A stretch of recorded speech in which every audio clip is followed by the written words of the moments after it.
Lumusot si Elias sa bahay ng isang pamilya. Takot na takot yung bata.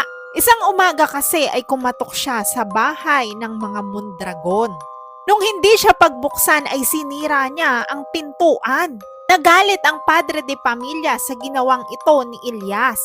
Tinaboy siya papalabas pero sa halip na umalis ay bigla siyang lumusot sa kwarto ng bata. Halos matakot ang pamilya dahil sa napakawirdong pinapakita ni Elias. Hanggang sa bathtub nga ay lumusot si Elias. Kaya naman takot na nagsisisigaw si Donna. Sabi ni Elias ay gusto lamang niyang pakinggan siya ng pamilya dahil meron lamang siyang ino-offer. Tumawag sila sa pulis pero parang ang bagal ng rescue nito. Pagkatapos noon ay nagsitakbo na ang pamilya papalabas ng bahay. Pero biglang sumulpot si Elias at may kinuha ito sa kanyang bibig. Pagkatapos noon ay may pinakita siyang leaflets. Meron lang palang gustong ibenta si Elias. Gusto lang naman daw niyang mag-alok ng bahay at lupa sa pamilya.